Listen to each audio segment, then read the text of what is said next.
today we're chatting to Anthony Mullane, say part of the furniture here at Geoffs. Anthony, tell us a bit how you got into this line of work and what has kept you in it for so long. Oh, Jesus. So I'm here since June 92, 27 years plus. Okay. I did my apprenticeship in the Old Rogue from the age of 16 to 18 on the weekends, Saturday and Sunday mornings. I started in Geoffs in June 92, the day after my leaving cert. The plan was to do the old summer job. I wanted to be a nurse. Oh. And I got my leaving cert results, and I didn't get my pass in Irish. I didn't get an honour in pass Irish, so I couldn't be a nurse in Ireland. At the time, you had to have Irish to get into the guards, nursing fire. So I started a pre-nursing course down the Tech in September of that year, and I lasted until 12:30 on the first day and came back to Geoffs to be a bartender and found my way. Brilliant. Yeah. So from 18 years old to date, wow. Do the math. Wow. So I'm still here. That's impressive. Yeah. So what do you love most about Waterford? I like coming back here. I've been away a few times and I've always really enjoyed coming back. I like the people, the sense of being here is very good. The saluting people on the street. You go uptown and you always have a bit of banter with somebody. Yeah. You get to know your neighbours around town, and be it working colleagues or shop fronts or people that you know, there's always a nice sense of being in Waterford. I grew up in St. John's Park. Okay. So that was epic. That was outrageous. It was bold. It was brash. You learned a lot of streetways up there.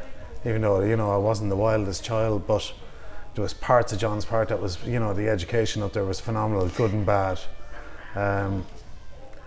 So I lived there for most of my youth life, obviously, and I now live in another part of Waterford, a different community. I live in Fenner now. And the sense of community out there is unreal as well. So, really? Although very different than my upbringing in John's Park, there's a great buzz and great loyalty to the people out there, and I really enjoy that. It's funny how much the people of Fenner know about the old school John's Park ways. Really? And they give slagging about how you grew up, and it was rough there. It was called the Naked City at the time in John's Park, so they would still remind you of that in Fenner these days, which is quite entertaining. I'm sure. Yeah. I'm sure. Brilliant. What would be your favourite Waterford slang? You must have heard a lot. Yeah, I think, the infamous well boy, not just from the John Mullane hurling scene. I think it's been long in existence before that, but to be able to use such a warm statement, well boy, and you can say it to a girl. Yeah. Which is, there's not many slangs that you can use for using the male word boy that you can use with a female as well. Yeah. So I do enjoy the well boy slang, or it's comforting, and it's synonymous with Waterford, isn't it? It is. It's been around a long time, and it seems to be one of the most popular ones we've come across so far, chatting to people around actually. So yeah. No, it works, doesn't it? It does. So who's your favourite musician? Because I figure music would be a big part of your life. That's the most loaded question ever, isn't it? But if we retract back to the basis of Waterford, if we go back over the years of what we grew up with, the Mansion House was an exceptional place for my late teens, my early 20s, where music was a dominant part of what we did on the weekends, where we went to enjoy. The Mansion House really opened up amazing opportunities to enjoy music, and one of those amazing opportunities was the band The Madrigal, which now derived into the Butterfly band. It was they were the original Meisters.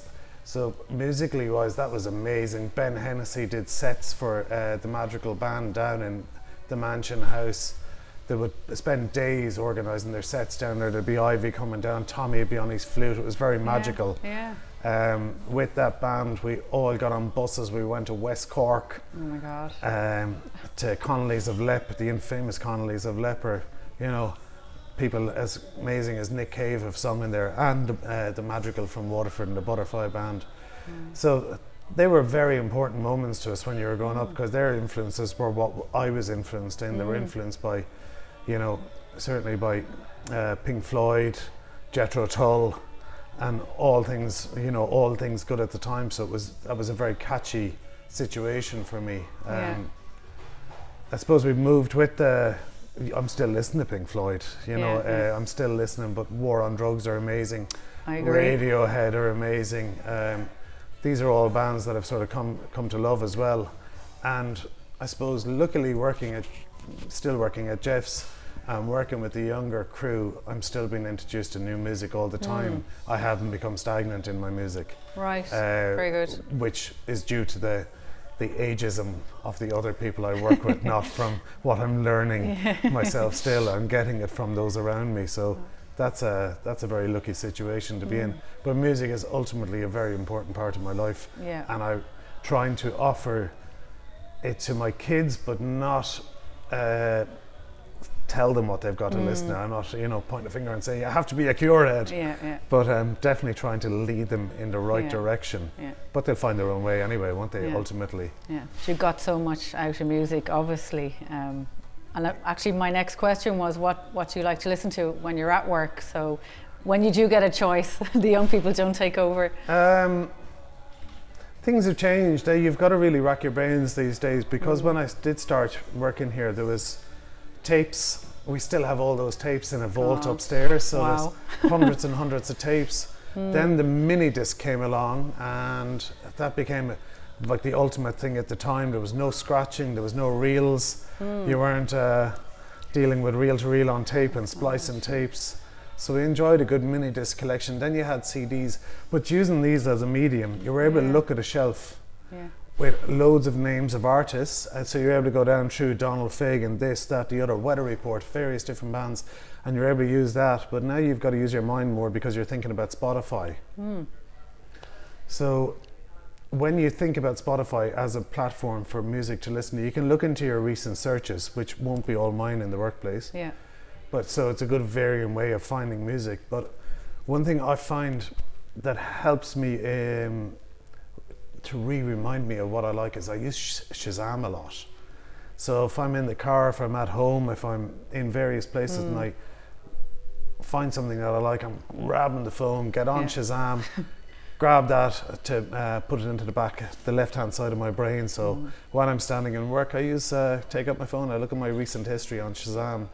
And that gives me a lot to think about, musical wise, as my library. So that's amazing. And actually, it's amazing to move through the stage of technology that's actually influenced how you listen to music, even as you just described there. That's actually it was quite significant, isn't it, when you think about it? It's just how it rolls, isn't it? Still have a lot of CDs at home. I buy a bit of vinyl for at home, so that's easier. I listen to less Spotify at home and more old school music, because I've got the choice of my 40-hour working hour week in here to listen to other music. So I'm quite lucky music wise, because not many people would have that amount of hours per week to enjoy. I also work at work, so. Do you? You don't just chat and pick CDs? No, not quite. Any memorable visitors that have come to Geoffs over the years? Like, has there been any special moments for you, or people that came in that really blew you away? I think it happens every day. I don't think it's about the famous people. You know, I've met a few famous people. It's about the everyday people that I get more of a buzz off, and I still get the buzz off meeting people. You know, I've met some people have come through the doors, and names, they probably won't come to me right now, but it's the ongoing, you know, the people like you who've been coming to Geoffs for a very long time, and people that change and people that disappear for 10 years and you get a buzz off them coming back. Other people, you know, they've had children, that's why you haven't seen them, and all of a sudden they're back, and they're back on the beer, or they're back out socialising again, and that the evolution of the human is quite enjoyable. The tourist season can be quite interesting. You know, who you meet through that. I really enjoy the banter there with the tourists, and I suppose sometimes you can be like a tourist information point, or you want to help some people because they are really curious about your town, your city, and what works or where to go, or it mightn't necessarily be pointing the people that I meet to Waterford Crystal. I might be sending them out to the Copper Coast or something like that.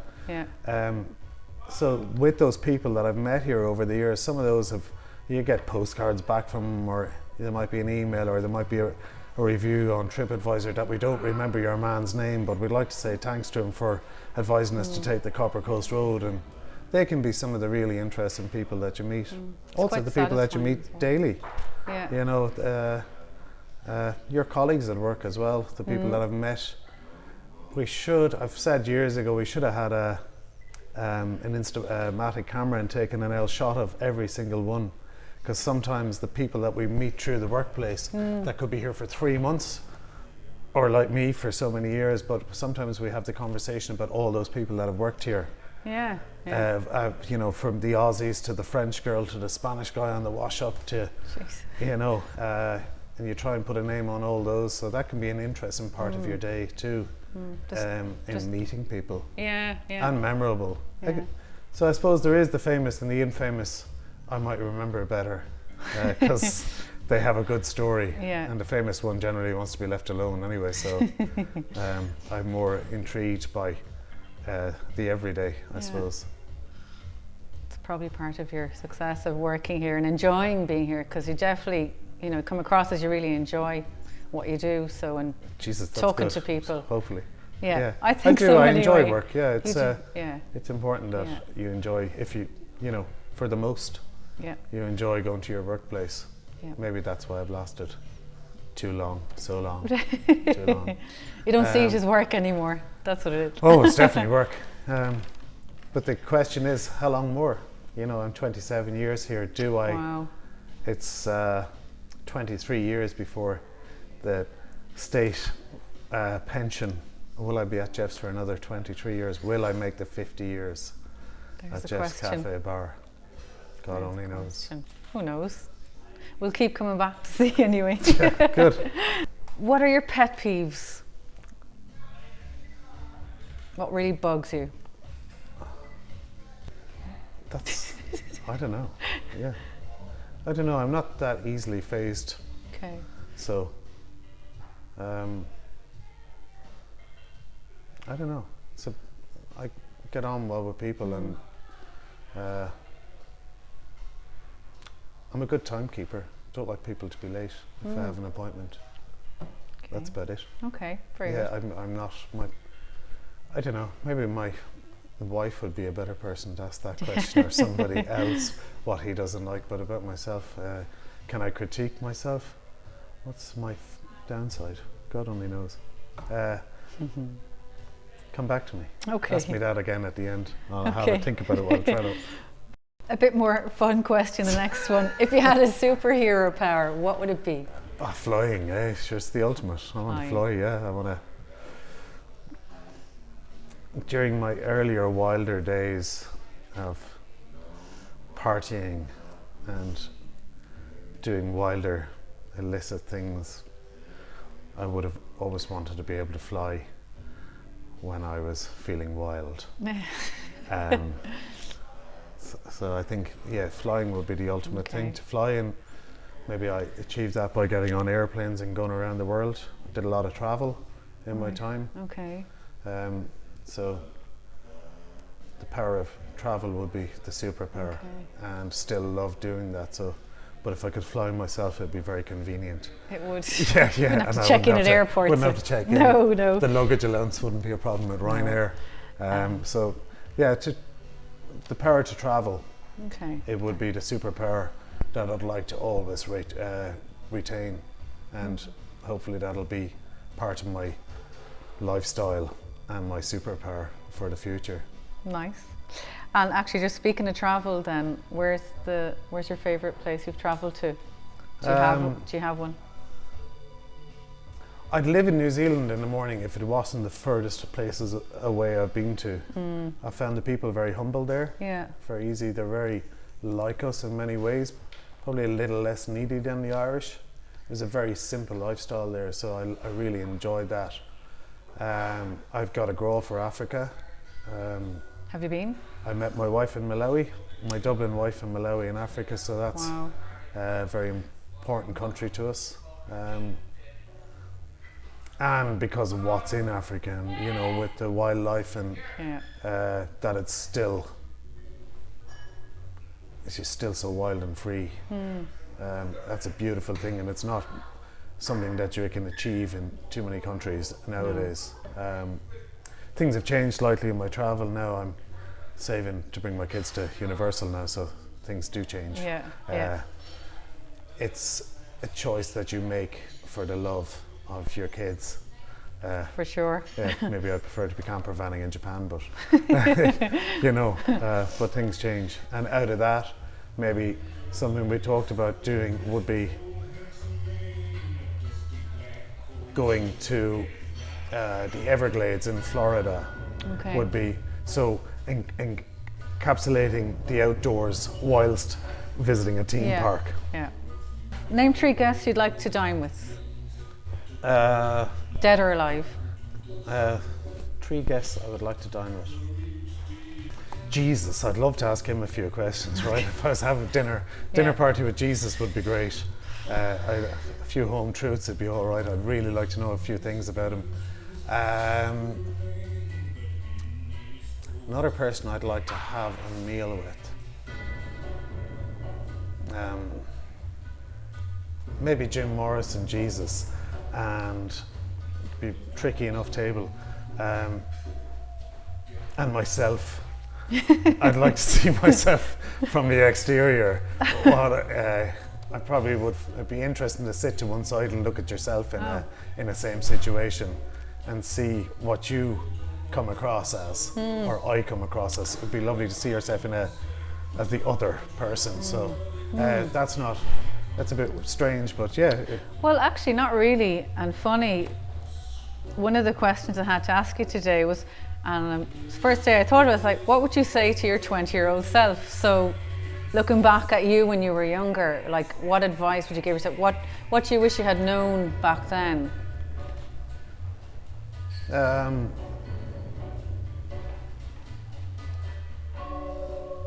My 20-year-old self, where was I when I was 20? I was here when I was 20. What was I doing? What was I interested in?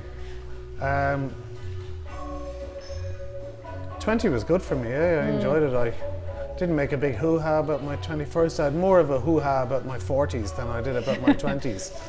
To my 20-year-old self, I was fairly drifting and fairly free, enjoying my 20s.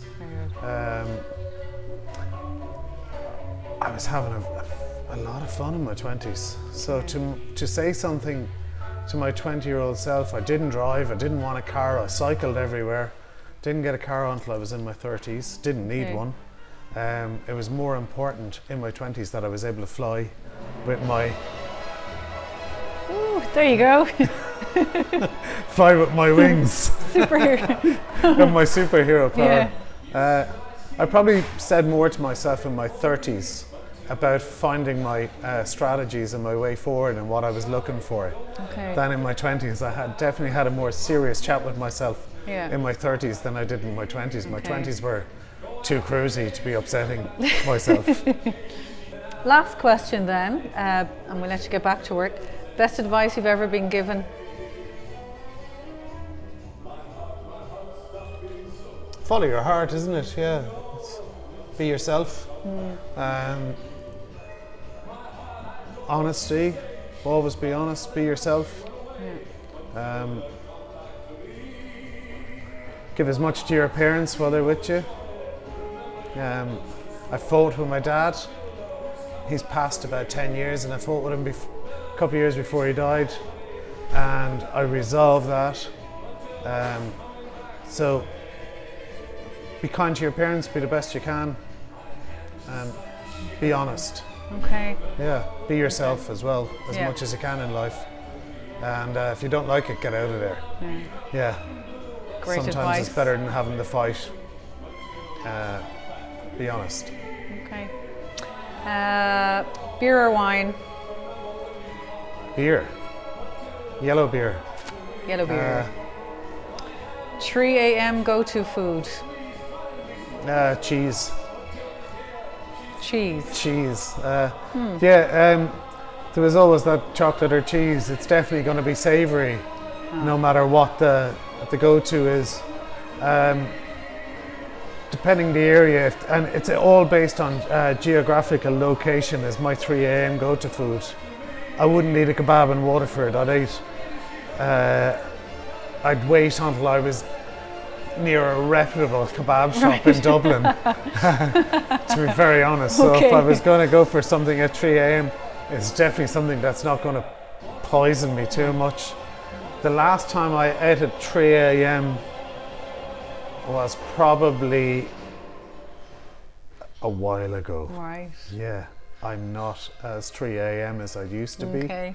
So my 3 a.m. food now is probably 5 to 11 food. Right. So what's your 5 to 11 food? Geographically as well, I'm out of the catchment area for getting food delivered, which is a godsend in life. Probably. I can't get a Just Eat to my front door. So toast. Toast and cheese. Right. Seagull, sourdough, toast and cheese. Can't beat it. So I think long term it's going to be toast and cheese. Good. Sounds Yeah. And safe. But if I was in Dublin, it would be sushi and the Mongolian barbecue. Can't beat it. Yeah. Temple Bar. Beer, not wine. Beer. Right. Okay. That's great. That's it. Yeah. Thank you so much for your time. Really Thank enjoyed you. chatting to you today. Great. Hope you enjoyed it too. Yes. Great. Good.